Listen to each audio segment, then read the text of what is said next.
You're listening to Secure Ventures, the show that follows cutting-edge founders in the cybersecurity space to understand their plights, glories, and revolutionary products. I'm your host, Kyle McNulty. I'm also a full-time investor at InQtel, a strategic investor for the U.S. intelligence and defense communities. This show is a personal outside activity separate from and not affiliated with InQtel in any manner. All comments, opinions, and sponsorships are wholly independent. With me in this episode is Jon Miller. Jon is co-founder and CEO of Halcyon, which is building an endpoint solution fully focused on anti-ransomware. Jon started his career in cybersecurity consulting for a decade before joining Cylance in 2014 as Chief Research Officer. After his stint at Cylance, in 2017, Jon founded Boldend, which was building offensive cyber capabilities to be used by the U.S. intelligence community for information gathering and electronic warfare. If that doesn't get you curious to learn more about Jon, I don't know what will. Boldend was acquired in August by Sixgen, 3 years after Jon stepped down as CEO to start Halcyon, given the critical impact of ransomware companies. This episode is brought to you by Vulncheck. Vulncheck helps teams defend against weaponized exploits by delivering the most comprehensive vulnerability and exploit intelligence in the market today. Vulncheck gives enterprise and federal teams better, faster data so they can autonomously prevent exploits and reduce risk and outpace adversaries. So what's different about Vulncheck? The company delivers its solutions to teams in machine-readable and consumable formats for a truly autonomous approach to vulnerability prioritization and exploit mitigation. Vulncheck has close to 300 million unique data points, which is 5 times the exploits of ExploitDB, and 200 plus CVEs packaged into complete detection artifacts for proactive teams. Vulncheck provides a full suite of solutions to enable teams with rapid adoption of Vulncheck data, including its community tier of offerings and its enterprise-class solutions, exploit and vulnerability intelligence, and initial access intelligence. With Vulncheck, teams can proactively defend against remote execution events, enrich every data source, and continuously outpace adversaries. If you're interested in learning more about Vulncheck and checking out the free community edition where you can play with their database of known exploited vulnerabilities, please click the link in the show description so they know you came from the podcast. Jon, thanks for coming on the show. Yeah, thanks for having me. Take me back to your early career. You were doing some penetration testing, which I think is probably one of the sexiest places that you can start a cyber career, at least. What was your experience before working in penetration testing with the kind of offensive realm of cybersecurity? Because I think a lot of people, myself included, are very allured to the idea of having a legal way that you can break into things. How did you first get kind of enchanted by that idea? Yeah. So the 90s were different, right? When it came to computer hacking, the hackers back then, it was all intellectual curiosity, right? There were no data breaches. There was no financial theft. Occasionally something would get broken, but by accident. It was more about kind of capture the flag and where could you get? And I was a teenage information security enthusiast, right? So I got involved in the DEF CON conference when I was 16. My best friend and I at the time, his dad had given him an old truck, and we lived in San Diego, and we drove out to Vegas. It was an amazing community where there weren't a lot of people with actual careers in it, right? Companies had never had a pen test before. They had no idea what it really was.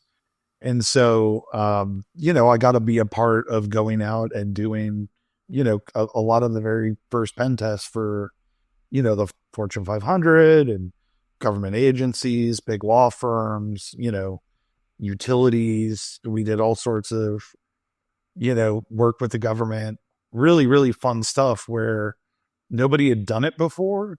So there was no right or wrong way to do it. It was all about the actual person that came out and what they could figure out how to do. Now it's more, there are tools and methodologies and standards to ensure that everything's uniform. But back then it was very much artistic, right? Everyone had a different style for how they'd hack someone and get in, and you got in every time.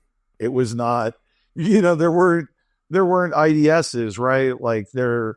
Antivirus wasn't really looking at that part of the operating system yet. It was pretty wild and crazy. So, do you remember and can you share the first like system or application that you broke into? And again, maybe this wasn't like malicious just for the art of it. Is there like one that comes to mind? Oh, I mean, there were a lot of things, right? But it was still uh yeah, it was more about just getting access and Yeah. then leaving and getting more access, right? It wasn't the sexiest thing you do was compromise a box and IRC from it, Mm, right? So when yeah. like your reverse DNS would go through, they'd be like, "Oh, you're at blankety blank," which I'm totally not going to say on a recorded, but yeah, it was very benign. And then in a lot of times back then, um, something would get figured out, and the hackers would actually work with people to fix it. It was kind of pro bono if everyone was cool. Yeah. If they were not cool about it, things got more pranky, I guess would be the best way to put it. A little bit more wholesome in the 90s, maybe. Yeah, I mean, it was definitely funnier, right? Like computer hacking was all about laughing, dude. It was literally like you would go to face a website, it'd be put a funny picture up and it'd be up for like 2 or 3 hours, right? But it was just part of climbing to the top of a mountain that nobody else had climbed to, and planting a fat flag that people look at and be like, "Oh, that's cool." When you were on the professional side of it, did it did the whole act of kind of breaking into systems lose some of the allure and charm because you lost that funny and just like lighthearted piece of it? Great question. So the interesting thing is when you get root, it's always fun, right? The downside with it is the documentation, right? Mm, Like having hours of fun and then tens of hours or, in some cases, hundreds of communicating, documenting, going back and forth with the customer. But yeah, it's super fun stuff. And it does lose some of its luster, right? There are very few people I know that do information security for 20 plus years, and then in their downtime their hobby is hacking computers. But so many of the greats that I can think of, that's exactly what they do still, right? Like they're when work's done and they want to unplug, they're trying to figure out how to hack something that's never been hacked before.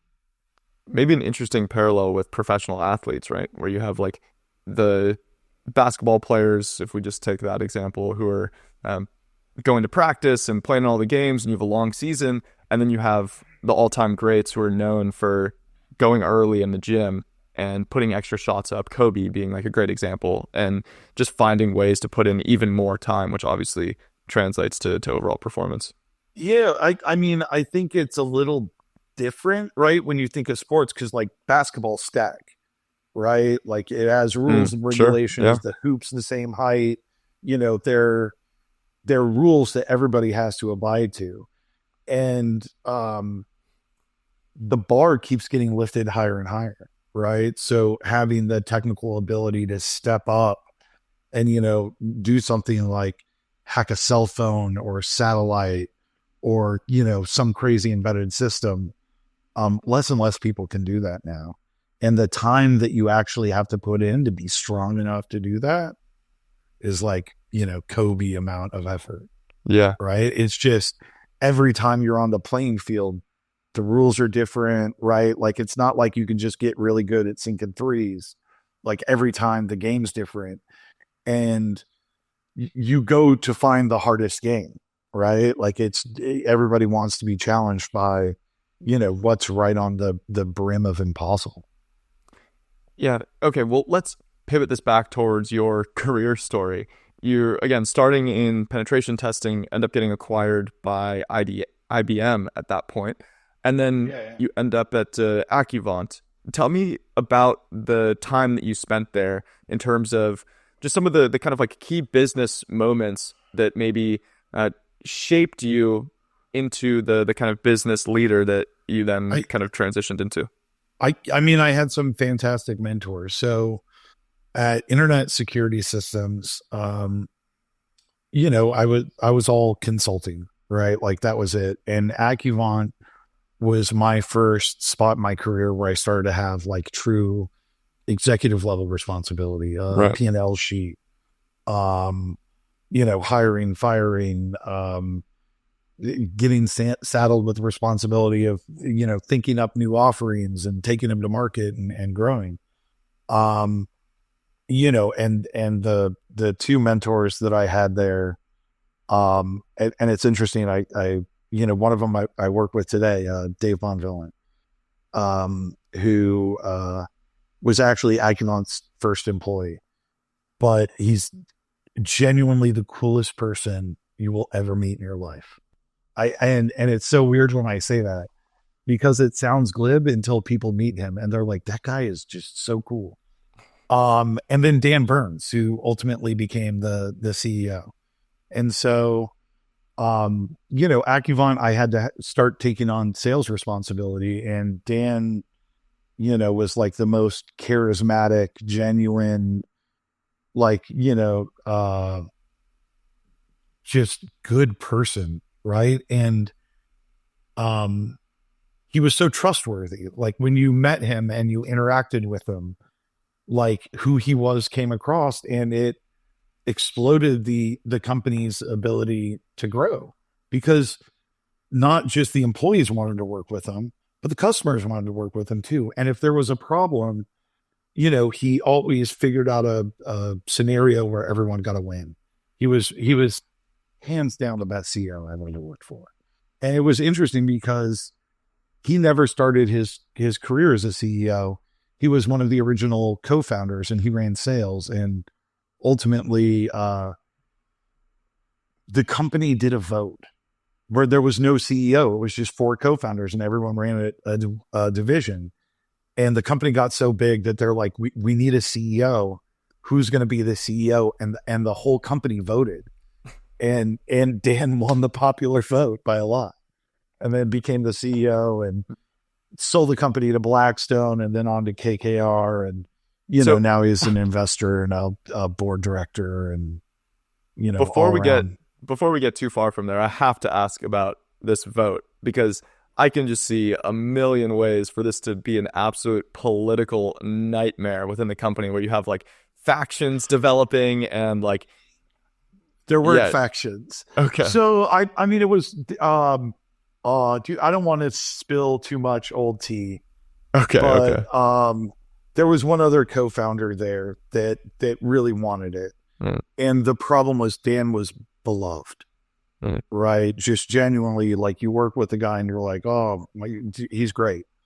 And so, you know, it was an easy decision. Everyone, there weren't factions. There was just one. Everyone was on Dan's train. But ultimately, the other founder that wanted that CEO role ended up leaving afterwards. Got it. Yeah, I can imagine a little bit more some of the other details in terms of how this went down then. It's hard. It's really hard in companies, right, where there's, especially with long-standing relationships, where you have, you know, co-founders and partners and executives and everything gets lumped together, but there's still a hierarchy of somebody needs to make the decision, right or wrong, even if everyone doesn't agree with it. And then, you know, execution has to take place. Yeah. Okay. So after Accuvant, you end up selling, you end up at Cylance. And you're doing this kind of chief research officer role, if I'm remembering correctly, which was kind of just an amalgamation of like a ton of different special projects and business units to grow the business's like technical capabilities. Yeah, I mean, originally my original title when I got hired at Cylance was vice president of strategy. Okay. And my whole thought process was I could have an amorphous job as an executive where I have nobody that works for me, no managerial problems, right? I'm like, I'll just be an enablement layer where, I essentially route between sales, marketing, and engineering, right? Just to make sure everyone gets what they need, go faster, have buy-in to the executive kind of vision. And the company was in hyper growth mode. So we were literally having problems where we were building teams and somebody needed to run them. And so, at first I ended up with our threat research team. So the guys that were actually looking at all of the malware that we were finding every day in the customers. And then after that, product security, threat intelligence, it just kept going on where, and it wasn't just me. My co-founder Ryan was my VP of research. But the background was less on built like product building, right? Where, it's after a career of consulting, moving into an engineering role and being like, I'm going to build an antivirus. Like it's not going to work. Right. But we were able to come in and really serve as a supporting function. Like we were part of engineering. But then at the same time, really use our expertise to fill in the gaps where the company needed it. It was a weird one because I was the chief research officer. I ran all this stuff. And then when I left, it's not like somebody got hired in and replaced me. Like everything just kind of got broken up and moved around. It's a really interesting comment that you just made, which is maybe a little controversial. I'm not going to necessarily disagree with it offhand. But you said from a career in consulting, it can be difficult to then go into a product role. There's certainly lots of cybersecurity founders who have come from that kind of consulting background and then been responsible, maybe not chiefly for product, maybe they're like leading the company more generally. I said antivirus. Okay. Right? I think that there's a lot of products you can actually go and make that gap.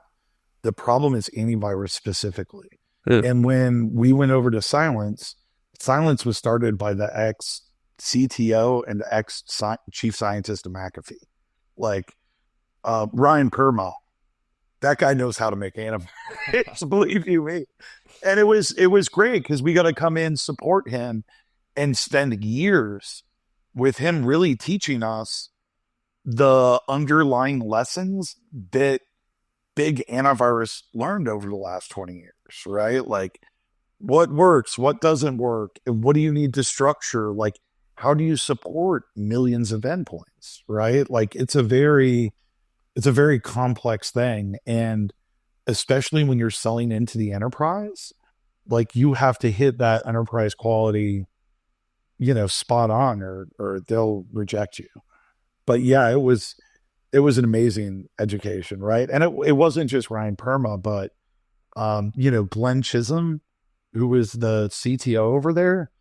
Dude, that guy is the smartest person I've ever met in math and machine learning, right? Like he was, amazing to have him kind of connect and teach me like all the real concepts that made the company work. And then, credit where credit's due. Stu was an amazing promoter and fundraiser and, there are so many things that he did as a CEO that he was very good at. No.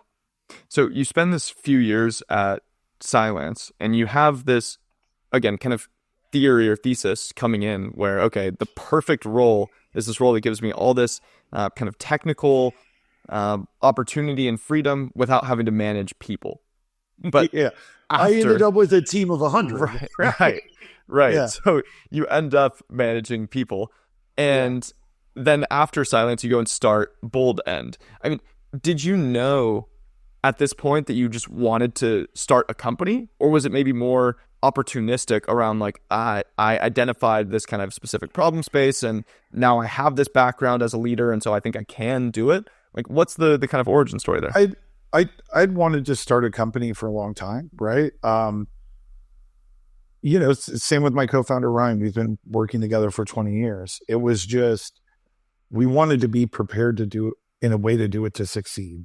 And I think that a lot of people, and I don't want to say right or wrong, this is just our thought process on how we wanted to do it, was we wanted to actually get the inside experience of, working inside corporations and corporate America, right? Seeing what worked, seeing what didn't work, trying to learn more lessons and then start a company a bit later in our careers rather than earlier. But yeah, I mean, the exit of ISS went well, the sale of Halcyon and everything went well. And then, Cylance was getting ready to sell. And, the patriotism, right, was the main driver behind Boldend. It was, we had done well. Wouldn't it be great if we could do something where we transparently give back and get to hack all the computers we want with no consequences? Yeah. Yeah. So say a little bit more about the kind of like founding vision of Boldend and kind of the key problem that you were looking to solve. Because I think it's one of the more fascinating like ideas for a cybersecurity startup. This whole kind of offensive security capability productized is very alluring and maybe more relevant today in 2025 than ever before. So the best way to think about it is, cyber weapons, and let's call them tools, right? And there are different pieces. You have, like an exploit, right? That gets you access to memory. You have the malware, the virus, the implant, whatever you want to call, that then goes into memory and gives you the ability to interact back and forth. Then you have communications, right? Like you have to be able to talk to them in a way that's not detected. And then command and control, right? Something that they beacon into and that you can direct everything and capture or do whatever. And right now, those pieces are built on top secret contracts, right? Where they're given out to defense contractors, and they're essentially, built in bulk, bundled together and stored, right? For when they're needed. And when they're needed, some come off the shelf and get used and routed together, and then they get used for a while and then thrown on the ground. And the reason they get thrown on the ground is, think of it like forensics with a handgun. If you have one handgun, you go around and you shoot 10 people, they could do forensics on the bullet and be like, we can assume that the same person killed all 10 of these people because it was all fired with the same gun, right? So you get into this problem where, if something's important, you have to essentially use it once and discard it, right? So it gets super costly. And because it's all built in silos, it's really inefficient. And so our thought process was, you don't really need all of that. What you need is the capability when you need it. When you have a target that you want to go and do something and use it once and throw it on the ground, here is a software as a service product that you can license that can give you that, right? Like however you need to structure your attack or your communications or testing or whatever, we gave a capability to make and test and operationalize and turnkey it, right? And the nice thing about it is it was like a back-end system, built with a bunch of AI. It didn't make it not complicated, but it reduced the levels of complexity where a single person could do it. So you could just go into a field with a laptop, and instead of having to come with all of your infrastructure and I might need this tool or this tool or this tool, you just have one of our products on there, and you could on the fly build what you need in real time. And so instead of all of the cost, it was just like an access, right? You just pay an annual fee and you build as much as you want. Now, I have to imagine having the government as kind of like your core customer for the first company that you're like starting from the ground up could maybe be a little discouraging in the early days, right? Where like the sales cycle is maybe taking a little bit longer than you expected to get some of that 3 initial years. traction going. Wow. Yeah. It took 3 years to close our first deal. It's hard going as a commercial person into the U.S. intelligence community and saying, hi, I don't have a clearance, but you know those things that you do that are top secret that you don't talk about? You should do them with me. Yeah. There's a lot of proving yourself and background check. I mean, so many meetings, right? It was a huge amount of work. And it's weird because it was, a black box before I got there, and definitely the wrong way to start a business, right? Like if you're starting a business around something that you don't fully understand, the probability of you being massively successful there is low, right? And so, while we had unique capabilities around, technological capabilities and the ability to actually affect the customer, we had no way of actually accurately estimating the available TAM. And that, that's one of the key problems, right? Like government's so long that it's really hard to build a venture-backed business that's going to meet the growth metrics that really make venture investors happy there. Yeah. That's why you normally have everyone who's like, I don't invest in government. And then you have people that are like, oh yeah, we specialize in. Which is increasingly changing over time, I would say, especially in the cyber realm as well. Certainly a little bit more focus on this kind of crossover in the last couple of years.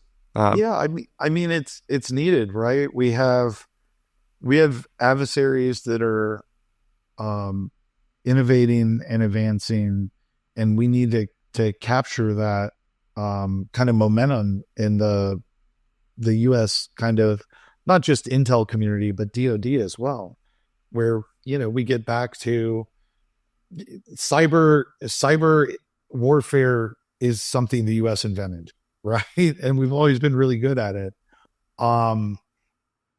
It's one of those things, by being really strong, you can help prevent, catastrophic outcomes. So you work on Boldend for about 4 years before starting Halcyon. And I know that there's still a kind of patriotic lens to Halcyon as well, but just with a slightly different kind of approach in terms of how you think about the patriotic lens, right? Yeah, we're working with the companies instead of government agencies. Right. What's the conclusion to Boldend and how that kind of transitions into the birth of Halcyon? So, we had built a suite of products at Boldend across all different things. And because it takes multiple years to essentially like have a product and get it sold and deployed. And so we'd keep building products and then take them and take them to market. And we came up with the idea that we're building undetectable malware. Maybe we should build something that detects undetectable malware. So we started on that. And then the Colonial Pipeline breach happened. And, it literally that day, my co-founder and I were talking, and we came up with the idea that essentially, because there's no consequence for these ransomware attacks, people get paid and they get away with it. It's just going to grow out of control.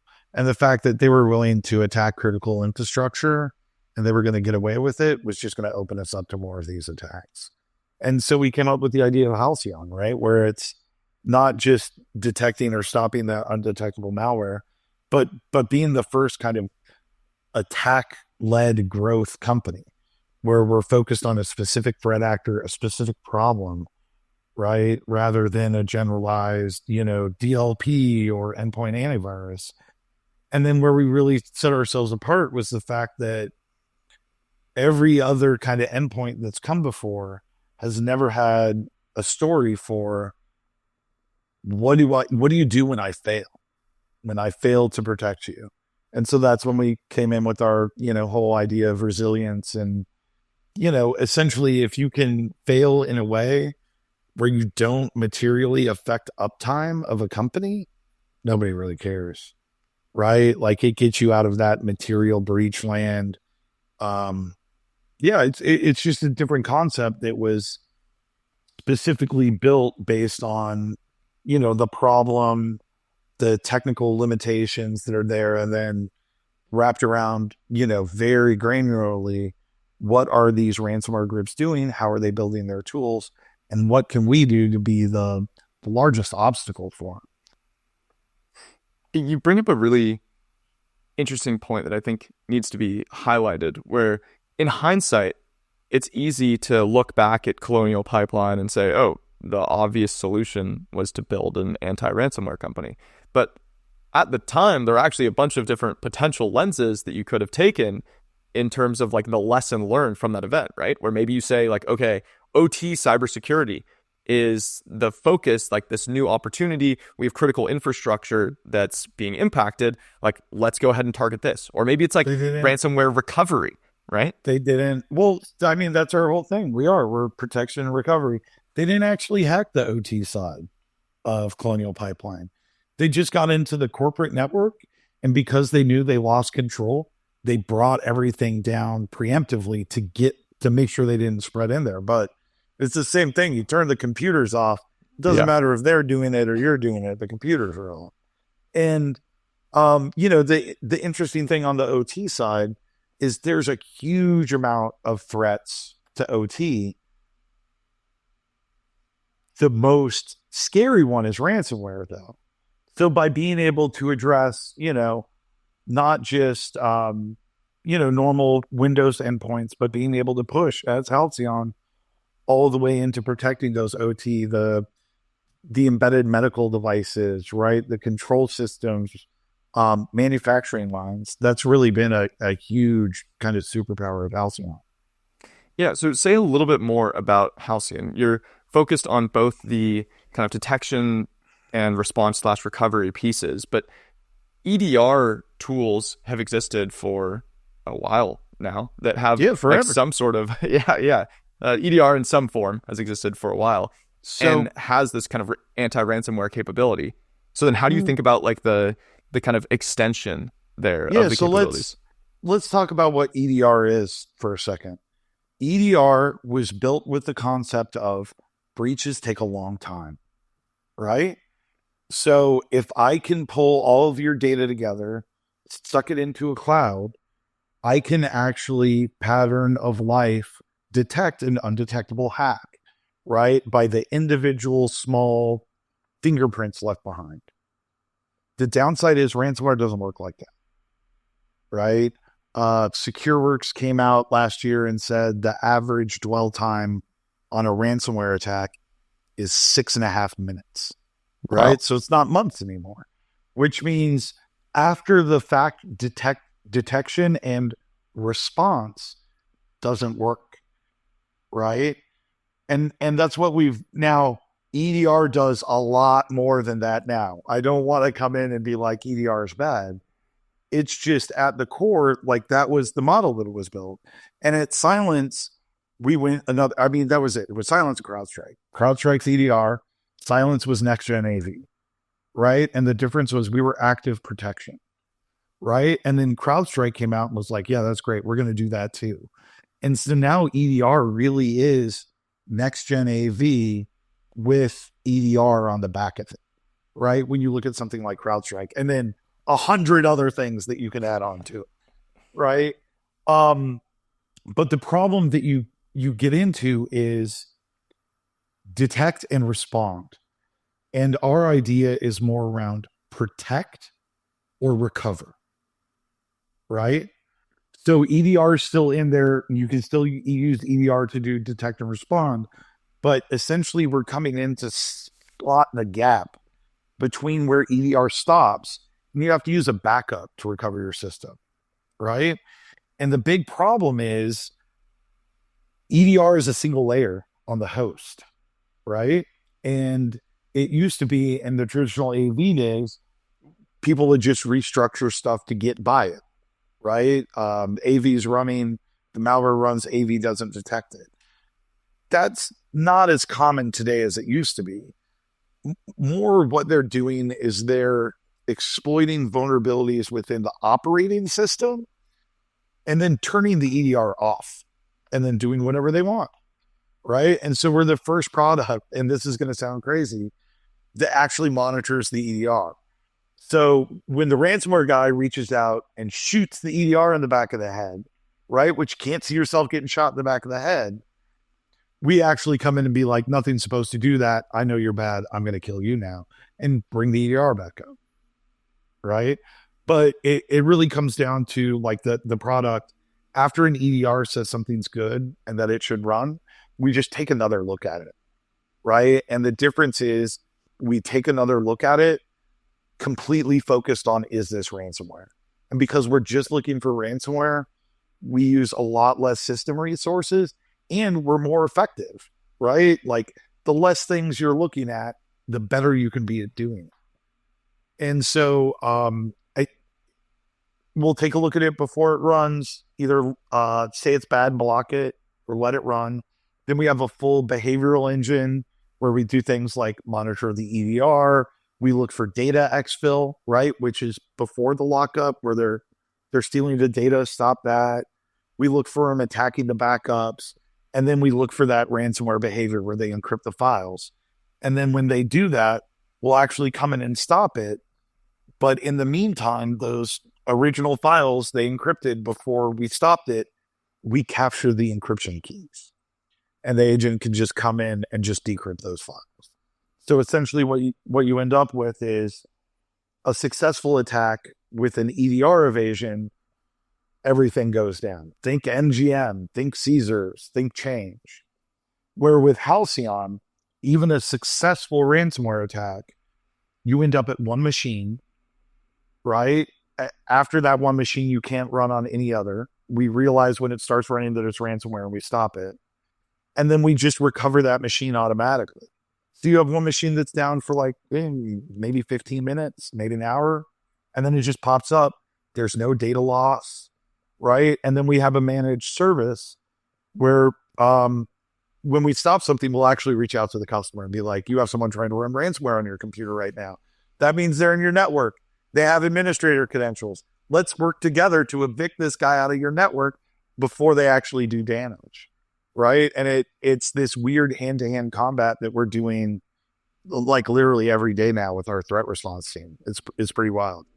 And then where we really differentiate from every other EDR is we're the only endpoint that actually stands behind our product. And what I mean by that is if CrowdStrike gets evaded and you get ransomware, you can absolutely call them up and they will fly people out and respond to it. But you're going to pay like $1 million for that, right? We have the exact same thing. If we fail and something bad happens, you call us up, we'll respond. It's just there's no charge, right? We will actually, if we fail our customer, like we'll eat the risk of the ransomware. I know one of your guys' big things is that you haven't had a customer be impacted by ransomware. Is that still the case today?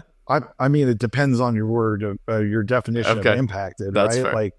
Like, we've never had to negotiate with the ransomware group. We've never had to have a customer pay. We have had scenarios where, so we have managed service providers, right? Where normally we'll work with the customer and onboard them and get everything configured. And we've had managed service providers where they've had customers where they've had us deployed in alerting mode and the ransomware's run. And we've had to work with the customers for rolling that back. And then we've also had scenarios where we have a series of features called anti-tamper that keep our process from getting killed. The MSSP didn't have that on and they came in and ran their ransomware. We stopped it. You called them up. The next thing they did was kill our process. And like I said, you get into this hand-to-hand combat with these guys where they're always trying new things. But yeah, we've yet to have a customer fall victim to any form of ransomware. Yeah. Right. They're definitely affected by it every day. Last month alone, we stopped over 1,500, not just cryptors, and it was over 20 different groups that we stopped live in our customers. but over 1,500 samples in total that were like the initial access tools that were completely undetected by the EDR when we stopped them. How much is this still going up over time? Like on a yearly basis, 2023 to 2024, what's the growth rate in terms of like number of attempted ransomware attacks? I'd say it's probably doubling. Wow. Year over year, right? Like we're seeing new groups coming online. It's getting, so you have different tiers of ransomware groups now, where you have like the tier 1 groups, your plays, your black hats, your lockbits. And then you have a whole economy of, let's just call them enterprising, criminally minded sysadmins. Yeah. Right? Where they're joining these ransomware groups, starting their own groups. And it's weird because they're always going down and coming up. Right? So like groups will exist, they'll disband, and then 5 new groups will start. But yeah, it's not getting better, that's for sure. So we're seeing more attackers, more sophistication in the tools. And the cost of a ransom, like the ransom demand, is also going up. Right? So like essentially all pieces of it are leading to a less than ideal outcome. Certainly less than ideal. Okay, well, speaking of the paying ransoms piece, I have to ask you, we're recording this in middle of January, and there was just an announcement this week around a proposal out of the UK to ban public institutions from paying ransoms. The idea obviously being, okay, if they don't pay ransoms, then ransomware actors will not have an incentive to actually target them with ransomware. Now, I imagine in practice, in reality, it's not going to be quite that simple. And ultimately, there's going to be some sort of cost that's born from this. How do you think about like whether or not that policy is going to be effective and what the potential shortcomings are? I think they should focus on the criminals and not the victims, right? Like if we're going to make laws, let's make laws that affect the illegal behavior, not laws that take victims and say, this is what legally you can and can't do. And if you do this, we're going to prosecute you and not the criminal that hacked you and extorted you. I don't get me wrong. I think it's a bad idea to pay these people. If nobody paid ransomware wouldn't exist. The problem is it's not practical. And it's not practical in every scenario. It very much depends on the scenario that you're in. But you can't go to people and say, I'm automatically going to take tools off the table that you may need to save your own life. It's just unrealistic. What they need to focus on, we know who these people are. We know where they live. We know where the Bitcoin is going. Why don't we put more people in jail? Right? Why don't we go after the guys that are ransomwaring hospitals and we know are killing Americans, right? Lock them up, have a big trial where we're like, if you do this stuff, the U.S. government's going to come arrest you and put you in jail for the rest of your life. Like it's just ridiculous, right? Like I'm disappointed that that's the tact that people want to take with this. Right. Yeah, I think it's an interesting point when you step back and think about it from that lens of like, okay, maybe it would be a solution if no one paid ransoms and that was consistent. But is that it doesn't work? Are you willing to go? As a CEO, if my company got ransomed and the ransom was $10, right? And my option was pay the $10 ransom or my company goes out of business.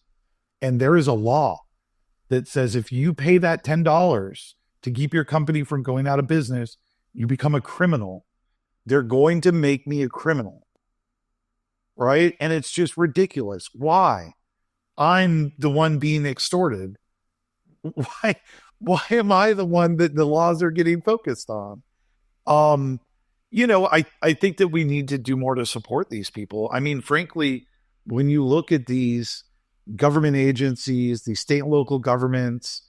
You see the big headlines of ransomware in the news with these giant Fortune 500 companies, and definitely they're going down, and it attracts the media. That's the teeniest tip of the iceberg, right? It's the 300, 400 person companies where they have one guy in IT, right? Like they don't have a mature stack, and they come in and dude, these people shut down their manufacturing line.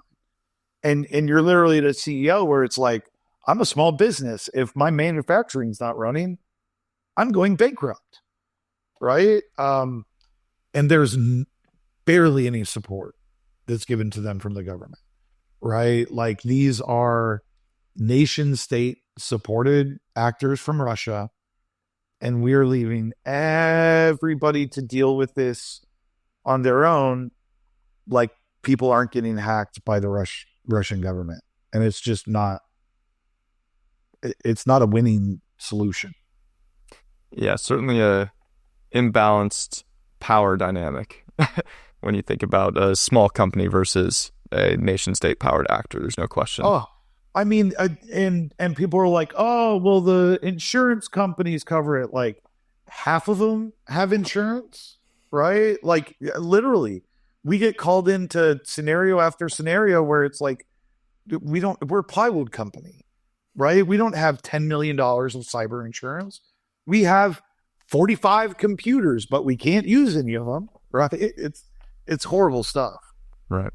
Okay, the last thing I have to ask you about here is in November, you signed a term sheet for a $1 billion valuation. I mean, just tell me what it felt like. Describe to have that locked in. And obviously the money's not off the table yet. There's still a lot of work to be done. But what were just kind of the emotions going through you when you had that experience? Anxiety. Okay. Right. Yeah, no, it's a lot of expectation. It's a big value for where we're at, right? Like I don't know, 2-3 dozen companies that have gone 0 to $1 billion in under 3 years. And the reason that they're valuing us that way is because the growth that we've gone through in terms of revenue has been amazing. And everyone just wants to, make sure that, we capture the growth, we use everything efficiently. It's hard where, especially in a startup, you can hit that milestone and you're like, phew, we made it. Right. And, we haven't had the opportunity to slow down at all. Right. Like the goals are huge and they just keep getting bigger, and there's, no competition for us right now. So, we're really just limited by our own ability to actually execute, to follow up, to pay attention to the details, to get everything closed. And then at the same time, build a process and the maturity of a $1 billion company, right? Which in 3 years is, it's a lot. It's super stressful. It's the most stressful job I've ever had. And we used to do crazy stuff for the government, right? Less stressful than this. I'm sure your investors will be happy to hear that there was a bit of anxiety. If you were fully just relaxed and had your feet up, they'd probably be a little disappointed. No.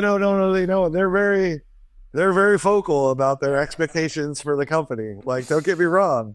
When you raise $1 billion round, you talk to the investors often and at length. And, it's, I have literally the best investors anyone can hope for, right? Like, Richard Seawald at Evolution that led the Series C, huge experience in endpoint with AVG, right? And then prior to that, the Series B with Enrique Salem, who's one of the original creators of antivirus, and then went on to become the CEO of Symantec, right? Art Coviello, the former CEO of RSA. I make fun of him for being old, but even though he's in his 70s, like that guy is I mean, genuinely the best businessman I've ever sat down with and done strategy. And then Jay Leak, who's actually the chairman of our board of directors, who's like a human personification of never giving up and working nonstop. Right, the guy's just a beast. Right, he's generally the closest thing I have to a kind of a co-founder in the company. Where, like that morning of the Colonial Pipeline, when that came out, my co-founder and I talked for a couple hours, came up with the idea. I literally hung up the phone and called Jay Leak. Yeah, no, they're absolutely amazing. And then I have a huge supporting staff of like board observers and, you know, other investors and stuff like that. But, you know, great people, super high expectations, nerve-wracking because the last thing I want to do is let them down. Right. Yeah. Awesome. Well, Jon, really appreciate the time. I think a fascinating conversation, just hearing through a very unique background and a very exciting and fun career that you've had so far. And again, certainly a lot of confluence of factors helping with the ransomware market today. So we'll be excited to see how you live up to that. Yeah. Thanks for the time. It was great chatting. Thanks so much for listening to this episode. You can subscribe wherever you get your podcasts, and you can write to me at kyle@secureventures.io. I'm Kyle McNulty, and you've been listening to Secure Ventures.